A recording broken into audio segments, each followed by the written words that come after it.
I have yet to walk alone in the dark again since this happened to me, and probably never will again. This happened about 5 years ago, and it still gives me chills to this day to remember it. My name is Marlene, and I live in a small neighborhood in a suburb of Washington, D.C. Really, I don't know why I chose to walk to the store so late that day. It was a Saturday night, and I thought it would be nice to take a quick walk and get some air. As I was walking, I remembered that I had to buy a few things at the store for a family gathering I had planned for that Sunday, so I thought, why not? At that hour, around 10 p.m., there weren't too many stores open in my neighborhood, and the nearest 24-hour store was about a mile from my house. So I decided to walk there and take advantage of the walk to save me that errand the next day. It seemed very dark that night, but the walk to the store was quiet and uneventful. Once I got there, I went inside, picked up the items I needed, and began my return trip. The street was dark, with only a few lights illuminating the pavement. The air was cool, and I could hear the faint sound of tree leaves being whipped by the breeze. I was not afraid, as I had walked this route many times before, rarely this late in the afternoon, but it still felt safe and familiar. As I was walking, I noticed a person up ahead. This one was standing under a lamppost and looking around as if he was lost. At first, I didn't think much of it. After all, people get lost all the time. But as I got closer, I noticed that at one point he started looking directly at me and didn't take his eyes off me for a while. He was a man, maybe in his late 30s or early 40s. He had short, messy hair and was wearing a dark jacket. Something about him made me feel a little uncomfortable, but I told myself that I was being exaggerated. I looked around to see if I saw anyone else, but the street was empty. It must have been after 11 p.m., and it was a residential neighborhood, so it was unlikely that anyone would be on the street. When she was a few steps away, he spoke. "Excuse me, can you help me?" His voice was quiet and low, not matching the look in his eyes, which were wide open and a little or too bright, as if he was trying hard to appear friendly. I stopped a few feet away from him, keeping a safe distance. Not quite knowing what to do, I said half awkwardly, "Sure, tell me," trying to sound casual, but the truth was that my heart was starting to beat fast. Talking to the stranger was starting to make me feel extremely nervous. He smiled in a half-strange way and said, "I'm lost. I'm trying to find my way home." He took a step closer and, instinctively, I took a step back. Something about the way he moved was out of place, as if he was trying to get closer without me noticing. "Where do you live?" I asked, hoping he would give me an address and I could point him in the right direction, but he didn't. Instead, he took a step closer to me. "Will you show me the way?" he asked. His voice was still calm, but with a hint of something else, like fear or desperation. I shook my head. "I'm not sure where you're trying to go. Maybe you should call someone to come and get you," I suggested, as my eyes looked around for any sign of other people, but I found no one. The street was completely empty except for the stranger and me. He took a step closer and I could feel my heart pounding in my chest. "I don't have a phone," he said. "Please, I just need a little help." Something in his voice made the hairs on the back of my neck stand up, and now I was sure that the least he really wanted was my help. I instinctively pulled away from him and said, "I'm sorry, I can't help you," stepping back and turning to walk away and continue on my way, but then he grabbed my arm. He was a big man and he grabbed me tightly. I could feel the panic climbing up my body. "Please don't go," he said in a low, urgent voice, but I released my arm and started walking faster. My mind was racing. I could hear his footsteps behind me getting closer, but I dared to look back. I just kept walking very, very fast. "Wait," he shouted, his voice echoing in the empty street. "I just need your help." At that moment, I broke into a run, no longer in the mood to disguise my dread. I ran as fast as I could, but I could hear the sound of his heavy footsteps pounding the pavement as he ran after me. I didn't know where I was going. I was practically running blind. I just knew I had to get away from this guy as fast as possible. I turned down a side street hoping to lose him, but this street was even darker than the previous one, with only a couple of streetlights on. I could hear him approaching fast. I could literally hear his breathing hitching right behind me, so I knew I had to do something, and fast. I saw a house with a light on, and without a second thought I ran to the door, banging on it frantically. "Somebody please help me," I shouted, my voice trembling with fear. Fortunately, the door opened and an old woman greeted me, wide-eyed with surprise. "What's going on?" she asked, looking past me to the dark street. "Please let me in. Someone is chasing me," I pleaded as I looked around for any sign of the man. She stepped aside very quickly and I immediately ran inside, closing the door behind me. I could hear her footsteps pause outside, and then it was silent. I held my breath, waiting. The woman looked at me with concern and asked me, "Are you okay?" "Who was that man?" I shook my head, trying to catch my breath. "I don't know. He said he was lost, but something was wrong with him," I said with my voice cracking. She nodded and led me into the living room, where I collapsed on the couch. "You're safe now," she said. "We'll call the police." I nodded, feeling a little more relieved, but still nervous. The rest of the night was a blur. The police came and took my statement, but the guy was long gone. They said they would look for him, but I didn't feel confident that they would actually find him. I never knew who he was or what he wanted, and honestly, I'm glad I never got to find out. The whole situation was left completely inconclusive, but I knew I had been lucky. I'm sure if I hadn't run when I did, I might not be here to tell this story.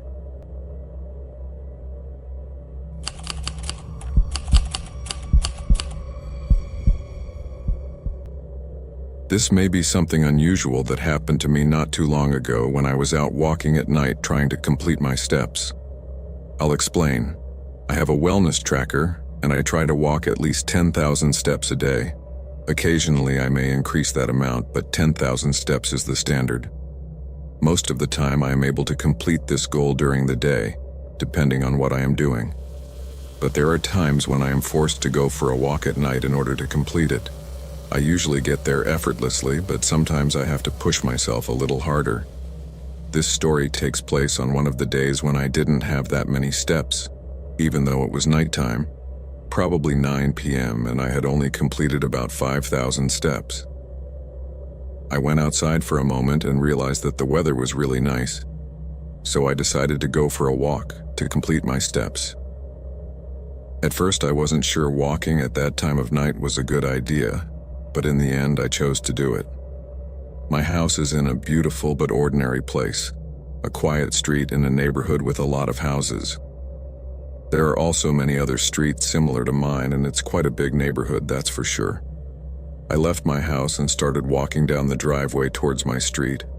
It was a quiet night, and no one else was walking the streets, just me. At this time I walked to the end of my street and then down to the next one. I didn't really have a precise range as to when I was walking, so to speak. My intention was to simply walk down adjacent roads until I got to about 8,000 paces or so, and then I would return, estimating that by the time I got home I would be over 10,000 paces or exceptionally close. I was walking down another road that was close to mine when I took note of the car turned onto it. I didn't think about anything in particular, I just pulled to the side of the road, as there were no sidewalks to walk on. I noticed that the approaching car was driving very slowly. It had to be going less than 10 kilometers per hour, really very leisurely. This seemed a bit unusual and made me a little uneasy, but not afraid, not at that moment. I was walking in the direction of the car and saw that it was heading towards me. For an instant I felt a little uneasy because of the slowness with which it was coming. But then the car passed me and I didn't bother to see who was driving. It just passed me and then turned onto the next road, so I kept walking. I got to the end of this road too and continued on to the next one.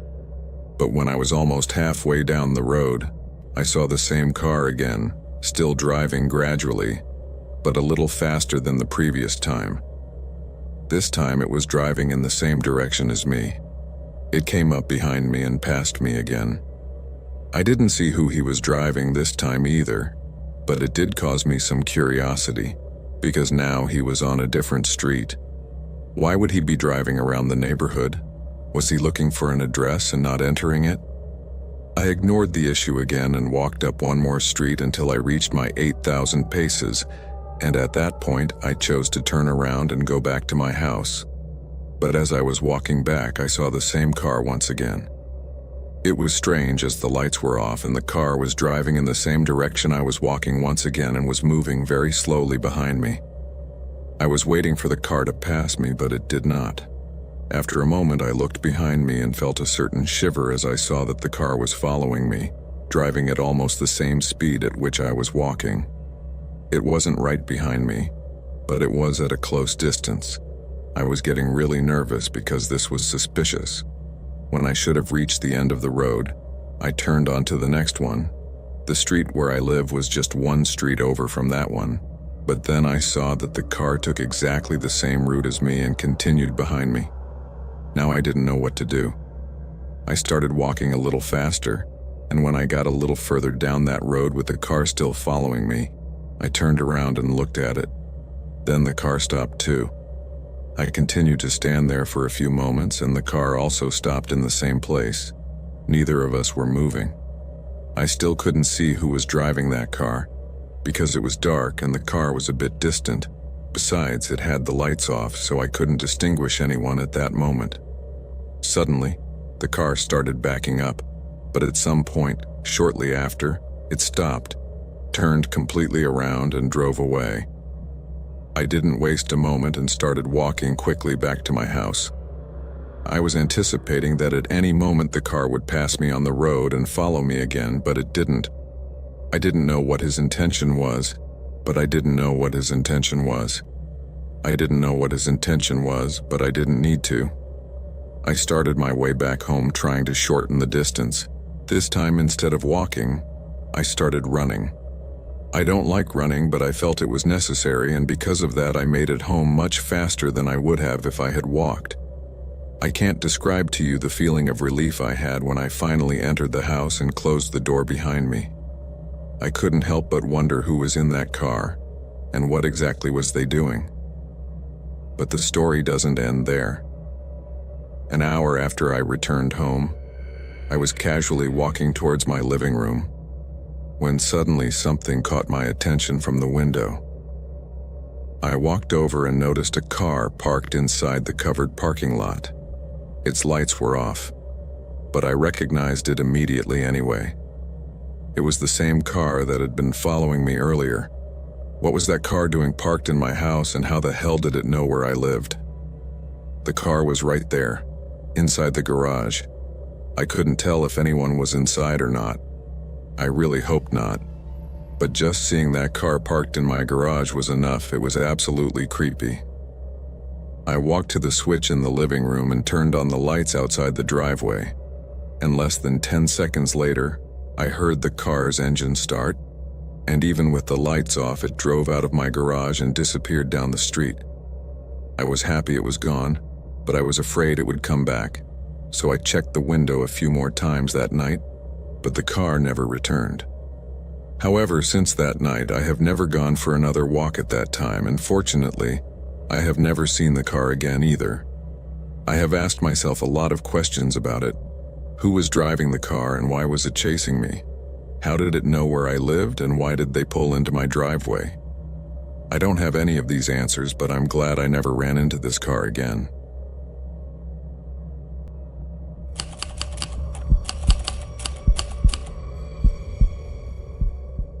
This took place almost 2 years ago.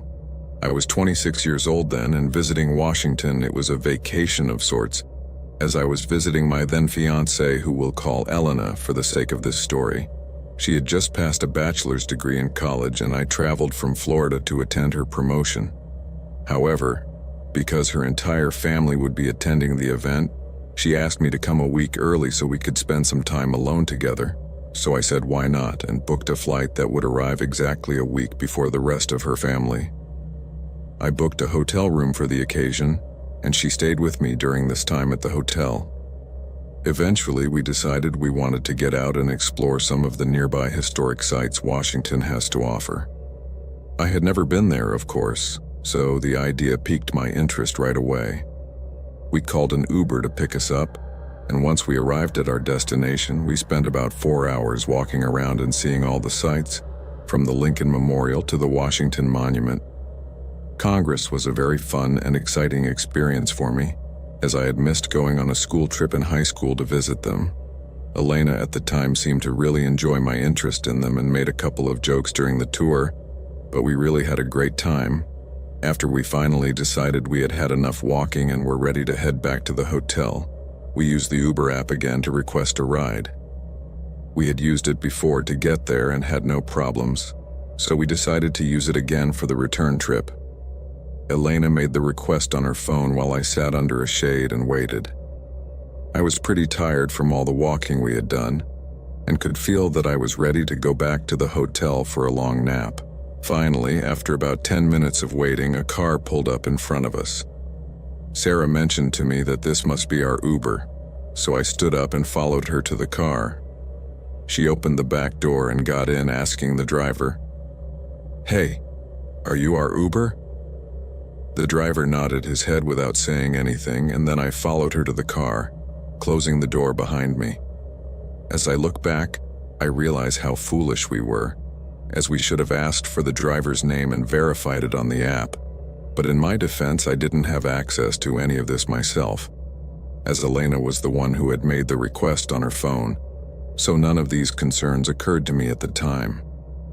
As we both sat in the back seat of the car, which was a gray-colored van, the driver didn't say a word. It seemed a little strange to me. Any other Uber driver would at least greet us once and confirm our names and the address he was supposed to take us to, but this guy, nothing at all. The vehicle started moving without the driver saying half a word to any of us, other than that brief nod he had given Elena. I realized how strange it was, but I was tired and really didn't feel like trying to engage with the man myself, so I looked back and just closed my eyes. But a few moments later, I felt a couple of taps on my arm. After what felt like only 5 minutes into the ride, I opened my eyes and looked at Elena. She didn't speak to me, but I could see that the expression on her face was one of great concern, and it made me wonder what exactly it was that she was worried about. She then pointed to her phone and showed me the route the Uber would take us back to our hotel. As I looked at her screen, it didn't take me long to realize we were going in the opposite direction. I then looked back at Elena and could see the color in her face fade. A few seconds later, a notification popped up on her phone saying that our Uber had arrived, followed by a message from the driver asking where we were. The photo that appeared on Elena's phone did not match the driver of the van, and at that moment, my heart sank into the pit of my stomach. I knew then that we had gotten ourselves into a situation I never thought we would be in. I slowly looked toward the driver but said nothing. I didn't know what this man's intentions were or what he was capable of, and honestly, I didn't want to find out. At that moment, I knew I had to get us both out of the van as soon as possible. I leaned forward and told the man that we had changed our minds and that we would do it, and wished he would leave us right where we were. It was an attempt to get us out of the situation without alarming the man we didn't know. He looked at me in the rearview mirror, and that was the first real recognition of me since we got in the vehicle. He just stared at me without saying a word for what seemed like minutes, but was probably only about 10 seconds. But the thing is that during that time, he didn't stop the van and didn't say anything to me in response. He just kept driving as if I hadn't said anything to him. My patience had worn thin at this point, and I knew that whatever this man had planned for us was not good. So I did the only thing I could think of at that moment. I reached into my pocket and pulled out the pocket knife I always carried with me, put the blade near his neck, and without wasting another second, I told the driver, "We know you're not the Uber. I don't know what your plan is here, but I have a knife, and if you don't stop right now, I'm going to slice your neck. Your call?" The driver's eyes quickly glanced at me again in the rearview mirror, and I knew he could see me clutching the knife in my hand. At that moment, he slammed on the brakes and quickly stopped the van. Then I heard the doors open, and Elena and I didn't waste a single second to get out as fast as we could from the car. When we were both outside, the man sped away. Seeing that the guy was out of sight down the road, we quickly took a moment to collect ourselves, as Elena was having a panic attack and I was still trying to figure out what the hell had just happened. When she had recovered a bit, Elena quickly pulled out her phone and answered our actual Uber driver, informing him of our location and asking if he wouldn't mind picking us up. The Uber driver arrived a few minutes later, and this time we made sure he was the right one.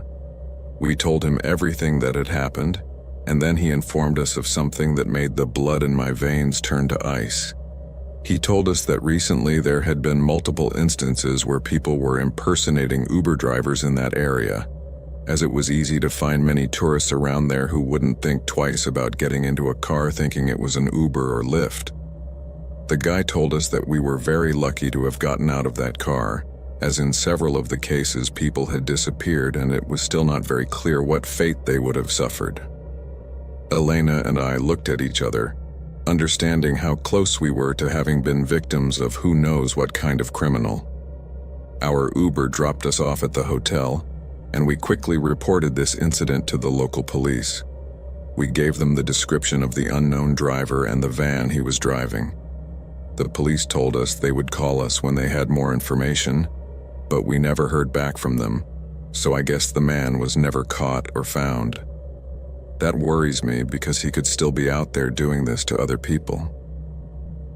Again, I realized how stupid we had both been for not checking the vehicle before we got into it. The Uber driver was so right.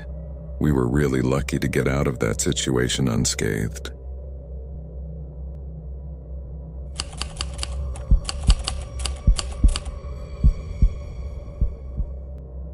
I will never forget the night this happened. It had happened that I had stayed late at work to finish a project, and when I finally left the office, it was after midnight. My office is downtown, which is usually full of people all the time, but it was pretty quiet at that time of night. I lived close enough to walk home from work.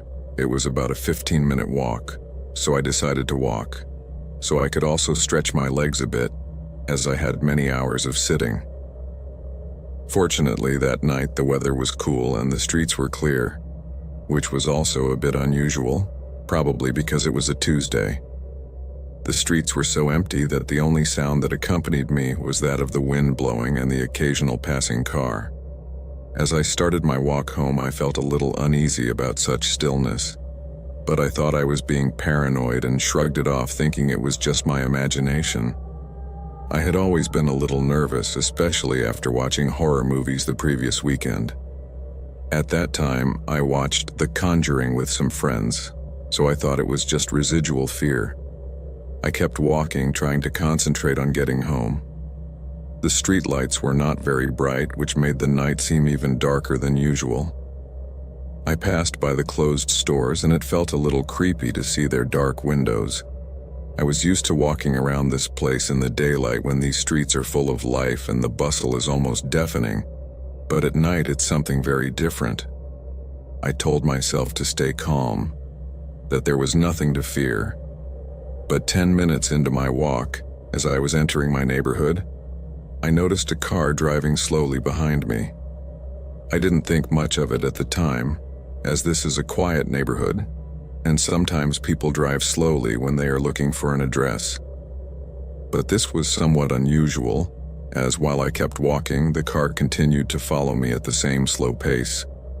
I looked over my shoulder, trying to get a better look, and it was a beat-up old sedan with tinted windows, making it impossible to see who was inside. I quickened my pace a bit, hoping the car would pass me by, but it didn't. It stayed right behind me, moving just behind me. It stayed right behind me, moving at the same speed. I was feeling a little nervous at this point, but I told myself to stay calm, that it was probably just a coincidence. Maybe the driver was lost or waiting for someone. I decided to turn the next corner, taking a slightly longer route home, just to see if the car would follow me. As I rounded the corner, I took another look back. Then my heart started pounding like a tabor when I saw the car also turn and still following me. Now I was really starting to freak out. I knew I had to do something, but my mind was racing and I couldn't think straight. I remembered that there was a 24-hour convenience store a few blocks ahead. I figured if I could get there, I would be safe, so I started walking faster, almost jogging. Now the car kept pace. Its engine was a real low rumble in the quiet night, and when I was only a block from the store, without giving me time to react, the car suddenly accelerated and stopped right next to me. Then the passenger window rolled down and I could see a man inside. He was wearing a baseball cap pulled down over his eyes and almost shouted at me, "Hey, need a ride?" His voice was rough and unfriendly. I shook my head and kept walking, not even bothering to respond, but my heart was pounding hard in my chest, and I could feel the adrenaline pumping through my veins. The car slowed down to match my pace again, and the man continued to stare at me. I was almost to the store when the car accelerated again, this time stopping on the sidewalk right in front of me, and suddenly the man got out and leaned against the car, almost blocking my path. He was tall and burly, and there was something really creepy about the way he stood there casually waiting for me. "Come on, just get in the car," he said with a somewhat ghoulish grin spreading across his face. "It's not safe to walk alone at night, kid." I was 23 at the time, but I'm small and pretty skinny, so I've always looked a lot younger than I really am. And I guess this guy thought I was some teenager. Honestly, judging by the way he looked, the predatory look he was giving me, and the twisted smile he had on his mouth, this guy had all the makings of a pedophile. Every instinct in my body was screaming at me to run, but I felt paralyzed with fear. Now my eyes were fixed on the bright lights of the convenience store, only a few feet away. Then the man took a step towards me, and it was at that moment that panic snapped me out of my paralyzed state, and I ran as fast as my legs would carry me down the last stretch of street to the store. I burst through the doors like a bullet, out of breath and completely terrified. The cashier, a middle-aged woman with kind eyes, looked up in surprise. "Are you all right?" she asked with concern in her voice. "There's a man outside," I gasped, pointing toward the door. I didn't even get to finish the sentence because she immediately rounded the counter and locked the door, then picked up the phone to call the police. I watched from the window as the man stood by his car for a moment, then went back inside, started it up, and drove away down the road in front of the store, disappearing into the night. The police arrived a few minutes later and took my statement, but I knew the chances of them finding the man were slim to none, because in the midst of my shock, it didn't occur to me to take the license plate number. I thanked the cashier for her help and waited for the officer who offered to take me home. After this incident, I have never walked at night from work again. In fact, I feel a series of anxiety when walking on the street, even in broad daylight.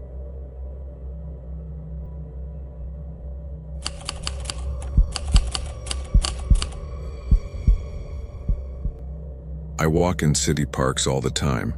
The city where I live is quite large, and I have lived here for a long time. I am a big fan of hiking, and therefore I like walking and biking a lot, but mostly walking. So I can say that I have walked almost every corner of the city and numerous times. When this happened, it was evening and I was walking home from my job, where I covered the night shift.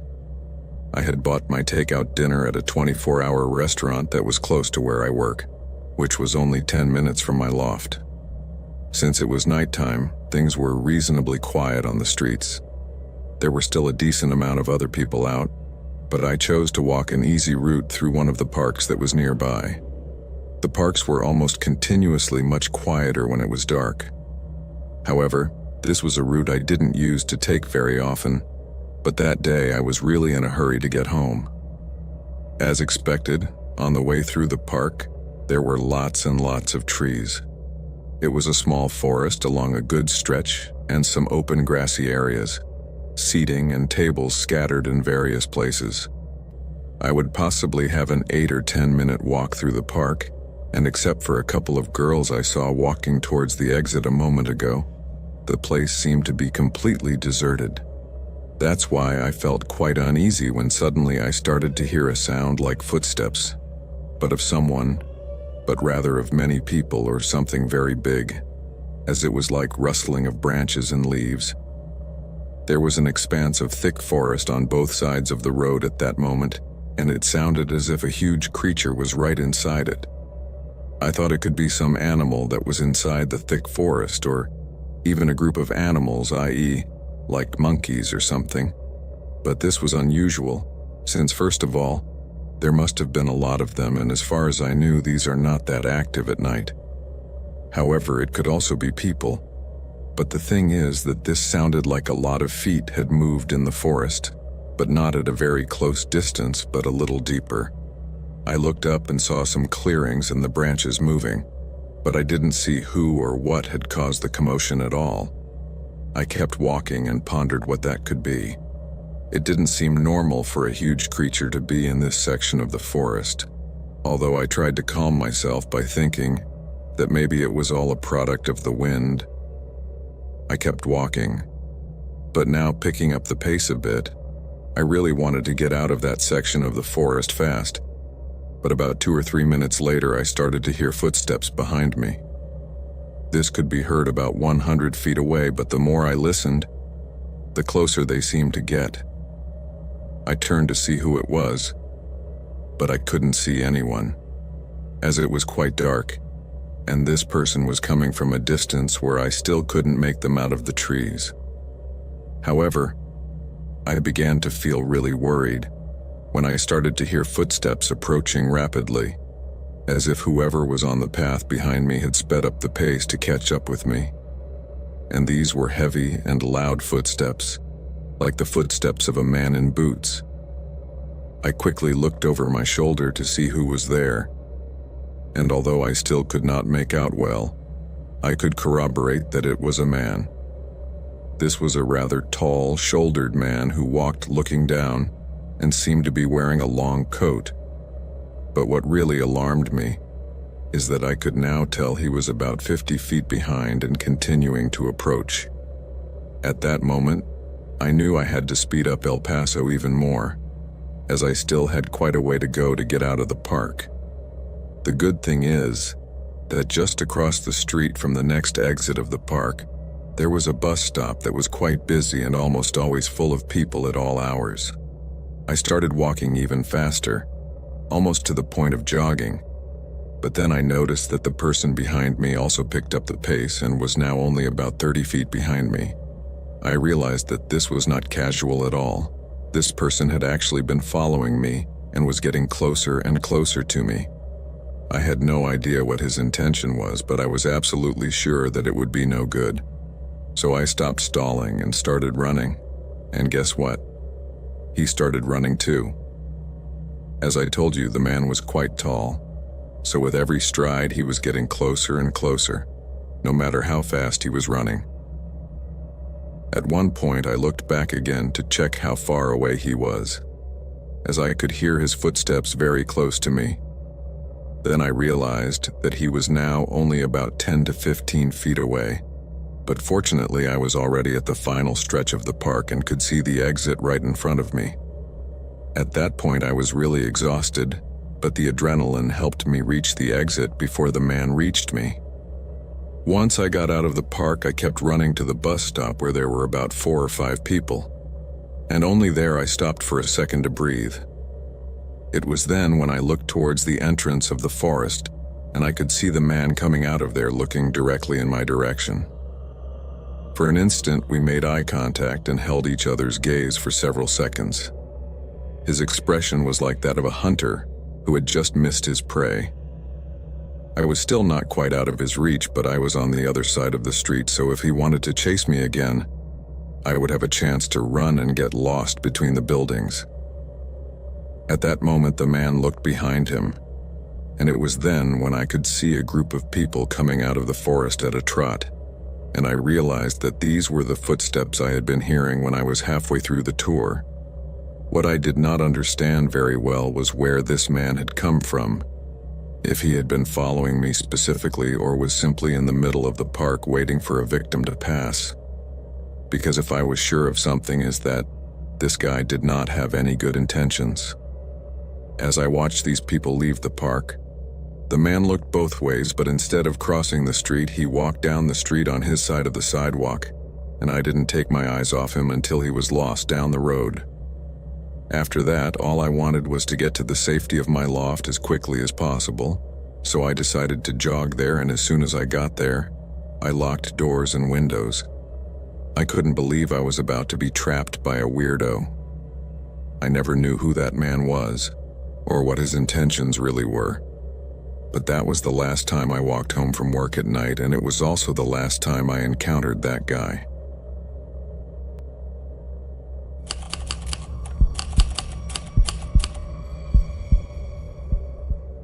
A long, long time ago, before the internet existed, or rather became popular, I worked at a very popular pizza place in my town. I was only 17 years old at the time, and I really loved this job, since the work environment was very good. That is, I not only got along very well with my coworkers, but also with my superiors.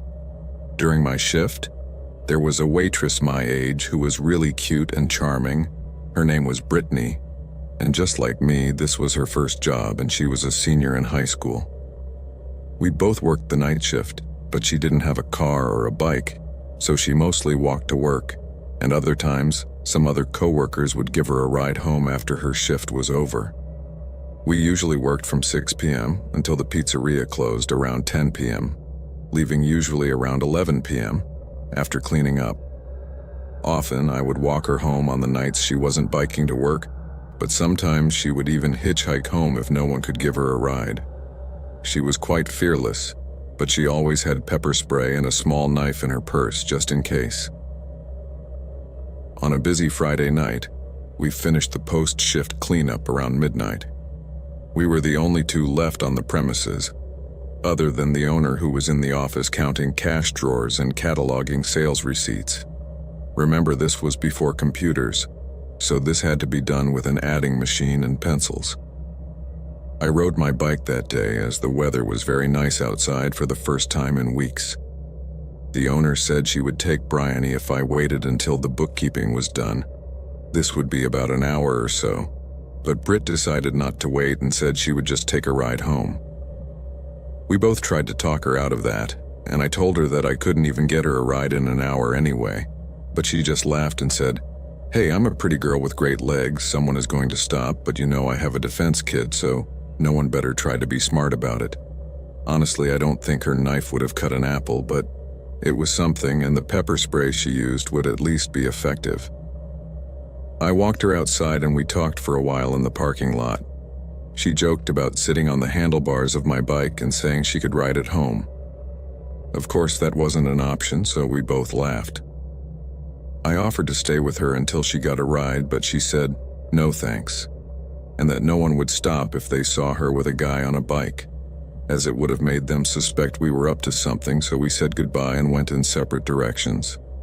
On Monday, which was the day our day started, I arrived at work on time as I did every day, but Britt did not show up for work. This was very unusual, as she was never late for work or missed a shift without calling in. A couple of days later, her mother frantically walked into the shop, asking if her daughter had gone to work. It was then that we learned that she had not returned home or called in since Friday night. This was also extremely rare, as according to her mother, if she was late or staying somewhere, she always called and notified her, We all freaked out a little when we heard this. That same day, her mother finally reported her missing, and the police came over and questioned both myself and the owner about that Friday night.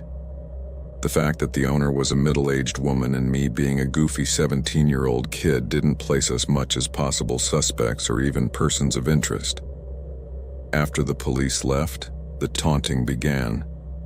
The restaurant workers can be a tough bunch, especially the kitchen staff, and most have a very black sense of humor, at least the ones I worked with. They started joking about me kidnapping Britt and such. This continued for the next few shifts, and things didn't help when it became apparent that I was the last person to see her alive. The cops came back to the pizzeria and questioned me again, and also my parents, which of course freaked them out. Finally, a week after she disappeared, a co-worker was really giving me a big headache about it, telling the waitresses not to go too close to me or they might disappear. I finally had enough of his offhanded comments after he sarcastically asked me where I buried the body.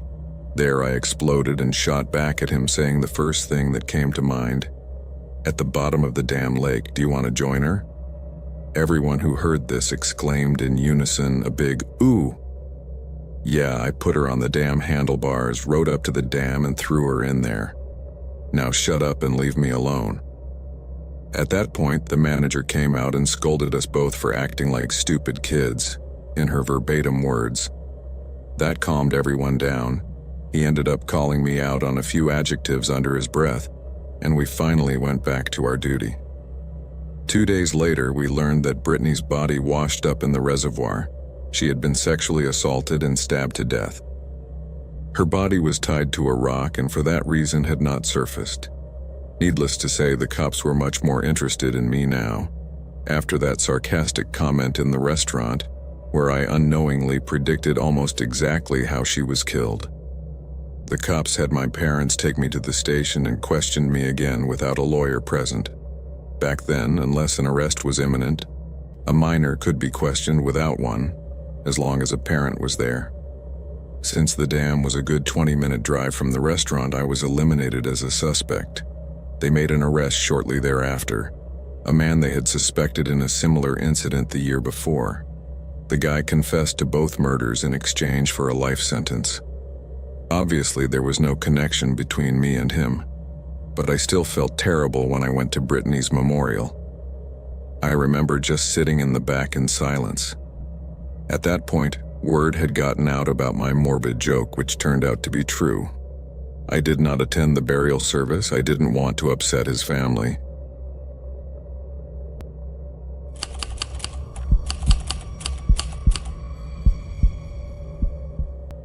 This story happened when I was 17 years old. I am now 26. This was about 3 years ago. It was a summer night, and I had just finished my shift working as a retail associate at my local Walmart. I know it's not the best job today, but back then it was pretty decent for a first job at 17. I headed to the bus stop, and when I got there, I pulled out my phone to track the bus and saw that it was 2 hours late. This obviously upset me, as I had to get home, get everything sorted for the next day, and go to bed early to be ready to go to school the next morning. So there was no way in hell I was willing to wait 2 hours for the bus, so I decided to take another way home walking. I didn't know it at the time, but it was actually a terrible decision, and you'll understand why later. My neighborhood is about a 20 to 30-minute walk, so I sucked it up and started walking home. This area at that time of night was pretty quiet, not many cars on the streets. As I was walking up the sidewalk listening to my music absent-mindedly, I heard a car engine not far behind me. At first I thought it was just my music, but after removing one of my headphones, I knew that simply wasn't the case. Instead, about 20 feet away, there was a pair of headlights approaching. Without thinking anything of it, I go back to listening to my music, but after a moment the car finally stops next to me. Now I was a girl planning to major in auto mechanics, as I've always had a great fascination with cars, so it wasn't hard to identify both the year and model of the car next to me. It was a 2004 Honda Accord, and inside was a man I'd never seen before waving at me. I turned to him and gave him a friendly wave back, but only to be polite. Then I see him gesture for me to take out my headphones, and when I do, he starts asking me what my name was and if I knew where Water Creek was. I lived in this town all my life, and not once had I ever heard of a place called Water Creek, but I just assumed it was some neighborhood. But since I knew where it was, I simply apologized and told him I didn't know, and that my name was Sasha. There was a long pause after I told him this, until he asked me for directions to another area that I didn't know the name of. The truth is that all I wanted at that moment was to get home, and frankly I didn't want to talk anymore. So I lied and told him to go straight and do 2 blocks until I got to the highway. Then he stops for a moment, confused, and asks me if I can get in the car to tell him exactly where it was, and that he would pay me an Uber so I could get back. I politely declined and told him I had a curfew and had to get home. However, he persisted and asked me again if I could get in the car with him. I said no once again and walked a little faster so he could get the hint. Fortunately, he understood and then said something along the way, "Have a good night, Sasha." Fortunately, I made it home safely that night, but not without my mom nagging me about how I was out so late and why I didn't call her. My mom is not a night owl by any means, and always went to bed early, so I didn't call her to pick me up. I told her I was sorry and headed to my room to get some sleep. This is where things start to get really weird. I was asleep for a few hours when I suddenly woke up to a strange noise coming from outside. I glanced at my phone and it was around 3:30 in the morning. I just sighed to myself, wondering what it was that had woken me up at that hour, and immediately looked out the window. That's when I see the very familiar Honda Accord with someone standing next to it right below my window. "Hey Sarah, you're up there. I'm sorry, I didn't mean to wake you up," the individual shouted at the top of his lungs, which causes my mother to burst into my room in a panic and start asking me what that was all about. I would like to point out that my mother is ex-military and doesn't take crap from anyone. So when she came into my room, she was alert. So I tried to find the words to tell her that there was a man on our property who had been following me. It wasn't verbatim, that's the way I told him, but that's basically how it sounded. Obviously, this was not something that went down well with him, and now he had that scary, annoyed look on his face, and without saying a word to me, he opened my window and started yelling at the man to get the hell out of his house or I would finish him off. My mom is a tough cookie and doesn't mess around, so when I saw that he wouldn't leave, it gave me the creeps. The man just stood there on my lawn looking out the window like he was waiting for one of us to come down. Then I see my mom run out to her room, and when she comes back with the gun in her hand.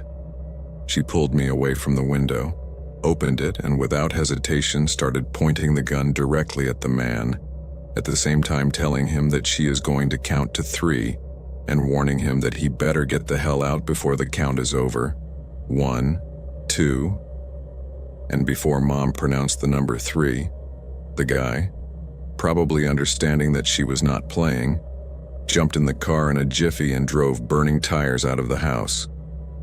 As soon as the guy left, my mother called the police. They arrived a few minutes later and together with her began to patrol the streets looking for the guy, but unfortunately they did not find him.